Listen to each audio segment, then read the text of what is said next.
I wish I was lying. I just threw up in my mouth a little bit. I've seen this picture circling around social media. I've been tagged in one too many posts. I was tagged again last night by you know who you are. At first glance, I saw the picture. Don't know what's going on in the picture, but I thought it's none of my business. Unfortunately for me, and now probably unfortunately for you, I looked it up. And now we have to talk about it. Dylan Redwine was born in 1999, and that has a little bit of a soft spot for me because I was born in 99, so he would have been my age. But unfortunately, his life was taken at the age of 13 at the hands of his own father in November 2012 in Colorado. Redwine family was made up of the mother Elaine, the dad Mark Redwine, the older brother Corey, and little brother Dylan. Dylan also had two half siblings from the father's previous marriage. Dylan and Corey were really close. They had a really good relationship. Corey was someone that Dylan could look up to. Good role model, but also a good friend. Dylan has been described as a happy boy that loved to play baseball and hang out with his friends. After being together for 18 years, Elaine and Mark, the parents, decide to get a divorce in 2005. The divorce was messy. It was tough not only on the parents but on the kids. Dylan and Corey live with the mom full time. They do visit Mark on occasion because he did have visitation rights. The boys did not have a good relationship with the dad. I think it was because the divorce was so messy and they didn't like the way that Mark was treating their mom. They were far, far away from any sort of fatherly son relationship. In June of 2011, Dylan is 13 at the time, Corey is 18. They go on a road trip with their father Mark. On this trip, Dylan was on his dad's laptop and he found some very disturbing images. Dylan takes the laptop and he sneaks over to the bathroom and signals Corey to go inside. So he goes inside, they lock the door. Dylan is going to show Corey the images that he found. So he does. And these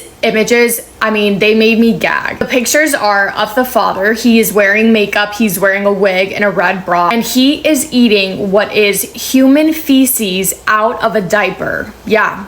You heard me right. Corey, the older brother, takes out his phone, takes pictures of the laptop, and then the boys put the laptop back, put everything back, and just go to sleep. Ever since seeing those pictures, that obviously created more distance between the boys and the dad. They were weirded out. They thought it was disgusting, and they wanted nothing to do with it. So Dylan is still living with his mom and Corey in Colorado Springs, but November 2012, he has to go stay with his dad for Thanksgiving. It's a court order. He doesn't want to at all, but he kind of has no choice. November 18th, Dylan takes a flight to go see his dad in Durango, Colorado. When he lands, he texts his mom that he's landed with a sad face, and his mom responds that she's really proud of him and says, "I miss you already, but try and have fun." The very next day, November 19th, Elaine is at work. She gets a text from Mark asking if she knows where Dylan is. But Dylan was supposed to be staying with the dad, so why is he asking Elaine? Mark had gone to the police station to let them know that he couldn't find his son. His story was that he arrived the night prior, asked if he could go sleep over at a friend's house. He said no, so Dylan just made plans to go over to his friend's house the next morning. The next morning, Mark had to run errands. Dylan slept in, so Mark just went by himself. Phone records show that Mark was texting and calling Dylan all day. Dylan never responded. Mark says he then returns home, takes a nap, wakes up, and Dylan still isn't home.